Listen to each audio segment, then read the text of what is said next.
السلام علیکم، میں ہوں طلحہ بن رفیق اور آپ دیکھ رہے ہیں TAB لائیو یوٹیوب چینل۔ سب سے پہلے آپ سے گزارش ہے کہ ہمارے چینل کو سبسکرائب کر دیں اور اگر ویڈیو پسند آئے تو لائک اور شیئر ضرور کریں۔ گزشتہ ویلاگ میں ہم نے آپ کو فلسطین اور اسرائیل کے مسلمانوں اور یہودیوں کے درمیان ہونے والی جنگ کی تاریخی حقائق بتا رہے تھے۔ آئیے پروگرام کو وہیں سے شروع کرتے ہیں۔ صلاح الدین ایوبی نے عیسائیوں کے خلاف 50 سے زائد جنگیں لڑنے کے بعد بیت المقدس کو دوبارہ حاصل کیا اور پھر 400 سالوں تک یہ خلافت عثمانیہ کا حصہ رہا۔ دیوار گریہ جو کہ یہودیوں کے لیے مقدس مقام ہے، اس لیے یہودیوں کو بھی دیوار گریہ تک اپنے مذہبی اقدامات کی آزادی رہی اور یہودی آہستہ آہستہ پھر یروشلم میں آباد ہونا شروع ہو گئے۔ اس دوران میں کئی بار انہوں نے خلافت عثمانیہ کے سلطان کو پیسوں کے غوث یروشلم انہیں سونپنے کا لالچ دیا لیکن ناکام رہے، اور پھر دوسری جنگ عظیم میں عیسائی سپاہی ہٹلر نے چن کر یہودی مارے۔ تقریباً 60 لاکھ کے قریب یہودیوں کا قتل عام ہو گیا اور یہ ڈر کر بھاگنے پر مجبور ہو گئے۔ اس دوران میں انہیں یہ اندازہ ہو چکا تھا کہ انہیں اب خود اپنی پہچان بنانی ہے، اور بائبل میں موجود ہے یہودی کے آخری عروج سے قبل والی کئی نشانیاں بھی ظاہر ہو چکی تھیں، اور وہ یہ تسلیم کر چکے تھے کہ ان کا آخری مسیحا اب دجال ہوگا، جس کی بدولت پوری دنیا میں ان کا دوبارہ بول بالا ہوگا۔ انہوں نے برطانیہ سے خود کو ساز باز کر کے خود کو الگ ریاست تسلیم کروا لیا۔ یوں اسرائیل باقاعدہ ایک ملک کی صورت میں دنیا کے نقشے پر ابھرا۔ پھر آہستہ آہستہ انہوں نے فلسطین اور دیگر مصری علاقوں پر بھی قبضہ کر لیا۔ عرب ممالک اسرائیل کے خلاف جنگ پر آئے، لیکن اس وقت تک یہ خود کو اتنا مضبوط کر چکے تھے عرب ممالک کو اس ایک چھوٹے سے ملک سے منہ کی کھانی پڑی۔ عیسائیوں نے بھی دیکھ لیا کہ اب ان سے لڑ کر کچھ وصول نہیں ہونا، تو باقاعدہ گرجا گھروں میں پادریوں نے تقریبات منعقد کی اور یہودیوں کے لیے معافی کا اعلان کیا گیا۔ یوں سیاسی اور اقتصادی مفاد پرستی نے 2000 سالوں سے ایک دوسرے کے ازلا و جانی دشمنوں کو ایک صف پر لا کھڑا کیا، اور قرآن کی بات بھی سچ ہو گئی کہ یہودی و نصری ایک دوسرے کے دوست ہیں۔ یہودی کے عقائد کے مطابق وہ ہیکل سلیمانی کی حفاظت نہیں کر پائے تو خود کو قصوروار کہتے ہیں، خود کو سزا دینے کے لیے زنجیروں اور چمڑے سے پیٹتے ہیں اور دیوار گریہ کے پاس آوازاری کرتے ہیں۔ وہ ایمان رکھتے ہیں تیسری بار انہیں پوری دنیا پر حکمرانی حاصل ہوگی۔ اس کے لیے انہیں مسجد اقصیٰ کو گرانا ہوگا، جس کی تیاری وہ کر چکے ہیں۔ کعب سے مسجد اقصیٰ کے نیچے بارودی سرنگیں بچھا دی گئی ہیں۔ اس کے بعد ہیکل سلیمانی تعمیر کرنے کے لیے تابوت سکینہ وہاں رکھنا ہے۔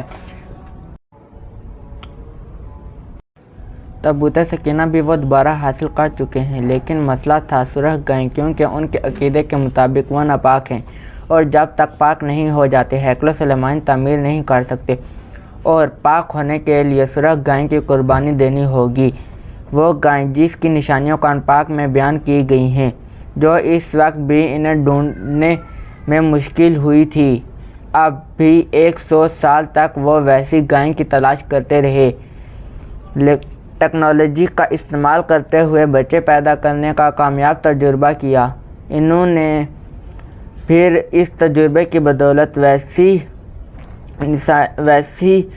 نشانیوں والی گائیں پیدا کرنے کی کوشش کی گئی، لیکن ناکام رہے۔ 2019 میں ایک امریکی ریاست سے 5 عدد ویسی گائیں انہیں مل گئی جن کے جسم پر سرخ رنگ کے علاوہ کوئی اور بال نہیں تھا۔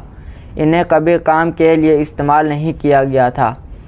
اگلی نشانی کہ ان پر کسی بیماری کا اثر نہیں ہونا چاہیے۔ پوری دنیا میں کووڈ پھیلا کر مختلف جانوروں کے ساتھ انہیں بھی ٹیسٹ کیا گیا، اور ان پر اس بیماری کا کوئی اثر نہ ہوا۔ یہ ریڈ ہائیفر فاؤنڈ، یہ گوگل میں سرچ کر کے آپ اس کے متعلق تفصیل سے پڑھ سکتے ہیں۔ الغرض قرب قیامت اور دجال کے ظہور والی تمام تر تیاریاں وہ مکمل کر چکے ہیں۔ اپنی مرضی کے ڈاکٹر، انجینئر، بچے پیدا کرنا، نئی ٹیکنالوجی کی مدد سے ایک جگہ ہوتے ہوئے کئی جگہیں موجود رہنا، اپنی مرضی کے موسم بنانا، جب چاہو بارش برسا دینا، چند دنوں میں پوری دنیا گھوم لینا، یہ سب دجالی نشانیاں ہیں جو آج کے دور میں کوئی مشکل کام نہیں ہے۔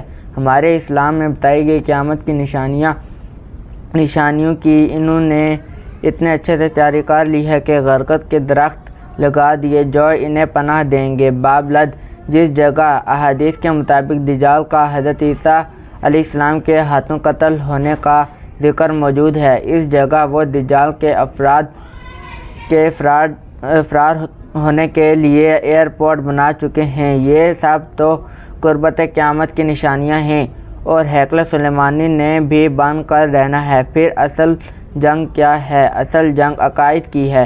ہم اپنے عقائد میں اس قدر کمزور ہو چکے ہیں کہ نماز پڑھیں یا نہ پڑھیں ہمیں فرق نہیں پڑتا، اپنے بہن بھائیوں کا حق کھا کر خوشی محسوس کرتے ہیں اور فرقوں کے خرافات میں الجھے ہوئے ہیں۔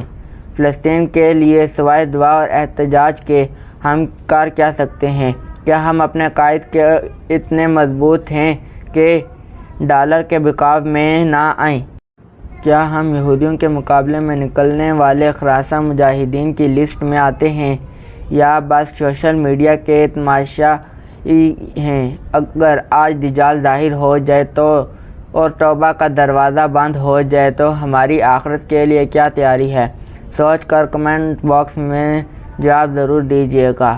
اپنا اور اپنے گھر والوں کا خیال رکھیے گا اور فلسطین کے مسلمانوں کے لیے دعا ضرور کیجیے گا۔ امید کرتے ہیں آپ کو ہمارا ویلاگ پسند آئے گا۔ اگلے پروگرام تک کے لیے اجازت دیجیے۔ اللہ حافظ۔